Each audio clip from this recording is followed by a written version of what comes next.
करेंगे अहम खबर के साथ जो कि आ रही है महाराष्ट्र से। बीजेपी लीडर चंद्रकांत पाटिल का बयान सामने आया है जिसमें उन्होंने कहा है कि पंकजा मुंडे पार्टी से नाराज नहीं है। पाटिल ने पंकजा के बीजेपी छोड़ने की खबर को बेबुनियाद करार दिया है। पाटिल ने यह भी कहा कि पंकजा मुंडे किसी और पार्टी में जाने के बारे में सोच भी नहीं रही। तो आपको बताएं बेहद अहम खबर महाराष्ट्र से, जहां बीजेपी लीडर चंद्रकांत पाटिल का बयान सामने आया है जिसमें उन्होंने कहा है, बल्कि वजाहत की है कि party leader Pankaja Munde party से नाराज नहीं है। चंद्रकांत पाटिल ने पंकजा मुंडे के बीजेपी छोड़ने की खबरों को बेबुनियाद करार दिया है और ये भी कहा है कि वो किसी और पार्टी में जाने के बारे में नहीं सोच रही। ये मुंडे कुछ अलग विचार कर रही है, इस प्रकार की अफवाहें बड़े पैमाने पर सोशल मीडिया और कुछ अखबारों में, कुछ टीवी में चल रही है। स्वर्गीय गोपीनाथ राव जी ने जब वो महाविद्यालयीन विद्यार्थी थे तब से लेकर अपने मृत्यु तक कभी भी भारतीय जनता पार्टी के और व्यक्तिगत जीवन के भी सभी चढ़ उतारों में अलग विचार नहीं किया। भारतीय जनता पार्टी का आज जो स्वरूप है, जो कुछ लोगों की मेहनत के कारण है, उसमें स्वर्गीय गोपीनाथ राव जी मुंडे यह एक अहम भूमिका उनकी रही है। और चलिए मजीद अपडेट के लिए सीधे हम रुख करेंगे मुंबई का, जहां मौजूद है हमारे साथी अमित रॉय। अमित, क्या कुछ खबरें जो गश्त कर रही थी अब चंद्रकांत पाटिल ने उन पर विराम लगा दिया है? पंकजा मुंडे की तरफ से क्या कुछ खबर? देखिए, ऐसा है कि कुछ दिन पहले उन्होंने जो है एक भावनात्मक पोस्ट लिखा था, उससे कहा था कि बदलते राजनीतिक परिदृश्य को देखते हुए अब बदलाव करने का समय आ गया है। 12 तारीख को जो है गोपीनाथ मुंडे जी का जन्मदिन है और उस समय जो है वो फैसला करेंगे आगे उन्हें कहाँ जाना है। तो ये प्रयास लगाए जा रहे थे कि शायद वो शिवसेना जो है ज्वाइन कर सकती है, क्योंकि आज जब संजय राउत ने प्रेस कॉन्फ्रेंस के नाजिक में उनसे पूछा गया तो उन्होंने कहा कि बहुत सारे ऐसे नेता हैं जो शिवसेना के टच में है। क्योंकि मैं आपको बताऊं कि जो अंदर खाने खबरें ये आ रही थी कि पंकजा मुंडे जो अपने चचेरे भाई जो है उनके द्वारा इस बार चुनाव में हार गई थी और इसका टीकरा जो है उनके कार्यकर्ताओं ने बीजेपी और देवेंद्र फडणवीस से ही बोला था कि फडणवीस ने जानबूझकर जो है पंकजा मुंडे को हराया था और उनके चचेरे भाई जो है उनको जो है जिताया गया था उनके सामने। इसको लेकर काफी नाराजगी, और आपको याद होगा कि जब अजीत पवार के साथ फडणवीस ने जो है शपथ ले ली थी, उसमें भी उनके जो चचेरे भाई थे जो एनसीपी में है उनका अहम रोल माना जाता है कि ये जो बैठकें हुई थी अजीत पवार और फडणवीस के बीच, वो बैठक जो है उन्होंने ही करवाई थी।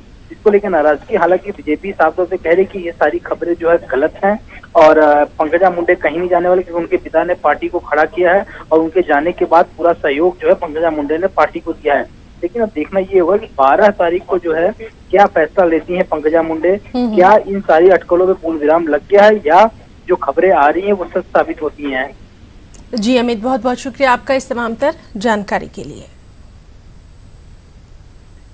एक और अहम खबर यूपी से, जहां यूपी हुकूमत ने दीनी मदारिस के इस्नाद के नाम तब्दील कर दिए हैं। जी हां, मुंशी, मौलवी और आलिम के इस्नाद के नाम बदल दिए गए हैं। इमदाद याफ्ता दीनी मदारिस की कदीम इस्नाद के नाम बदलने का सिलसिला शुरू हो चुका है। मुंशी और मौलवी इस्नाद को सेकेंडरी का नाम दिया गया, आलिम की सनत को सीनियर सेकेंडरी का नाम दिया गया। यानी कि मुंशी, मौलवी और आलिम की इस्नाद का वजूद खत्म हो गया है और योगी हुकूमत के फैसले को लेकर दीनी मदारिस हैरतज़दा हैं। तो बेहद अहम खबर यूपी से, जहां लगातार मदारिस पर शिकंजा जो है वो कसा जा रहा है। यूपी हुकूमत ने दीनी मदारिस के इस्नाद के नाम तब्दील कर दिए हैं। मुंशी, मौलवी और आलिम के इस्नाद के नाम बदले गए हैं। मुंशी और मौलवी इस्नाद को सेकेंडरी का नाम दिया गया, आलिम की सनद को सीनियर सेकेंडरी का नाम दिया गया है और इस फैसले से दीनी मदारिस हैरतज़दा हैं। और सीधे रुख करेंगे इलाहाबाद का, जहां मौजूद है हमारे साथ हमारे रिपोर्टर मुश्ताक आमिर। मुश्ताक, क्या कुछ तफसीलात हैं बड़ी खबर दीनी मदारिस को लेकर? हिना, यकीनन ये बहुत बड़ी खबर है दीनी मदारिस के लिए। मैं आपको बता दूं कि यूपी में जो इमदाद याफ्ता मदारिस हैं उनकी तादाद तकरीबन 500 के करीब है और यूपी मदरसा बोर्ड जो माजी में अरबी पर्शियन बोर्ड हुआ करता था उसकी जो तारीख है तकरीबन 150 साल पुरानी है। तो ये उसकी जो असनाद की मुंशी, मौलवी, आलिम, ये तकरीबन 150 साल पुरानी असनाद है, जिसका टाइटल बदल दिया गया है, जिसका नाम बदल दिया गया है। मुंशी को जो है सेकेंडरी दर्जा दिया गया है और मौलवी को भी सेकेंडरी क्लास का दर्जा दिया गया है। इसी तरह से आलिम की जो डिग्री है, जो बहुत वैल्यूबल मानी जाती है, जो हासिल करने वाले आलिम दीन कहलाते हैं, उनकी डिग्री का नाम बदल दिया गया है और सीनियर सेकेंडरी का नाम दिया गया है, यानी ये 12वीं क्लास के मसावी हो जाएगा। तो इस तरह से जो मुंशी, मौलवी, आलिम की जो असनाद थी, उनके नाम बदल दिए गए हैं, उनके टाइटल बदल दिए गए हैं। अब ये महज 10वीं क्लास के और 12वीं क्लास के मसावी हो जाएंगे और इनके जो नाम होंगे वो सेकेंडरी और सीनियर सेकेंडरी के नाम से जाने जाएंगे। तो इस तरह से जो दीनी मदारिस के बच्चों की जो शिनाख्त होती है मुंशी, मौलवी और आलिम की, वो खत्म कर दी गई है। एक तरह से जो दीनी मदारिस से फारिग होने वाले जो आलिम हैं, जो मौलवी हैं, वो या जो मुंशी हैं, वो अपने नाम से अब नहीं जाने जाएंगे। मुश्ताक, आपसे जानना चाहेंगे, क्या इस सिलसिले में बाकायदा हुक्मनामा आ गया है? क्या कहीं से कोई रिएक्शन सामने आया है? क्योंकि बहुत बड़ी खबर है ये दीनी मदारिस के ताल्लुक से, उनकी शिनाख्त का मामला है।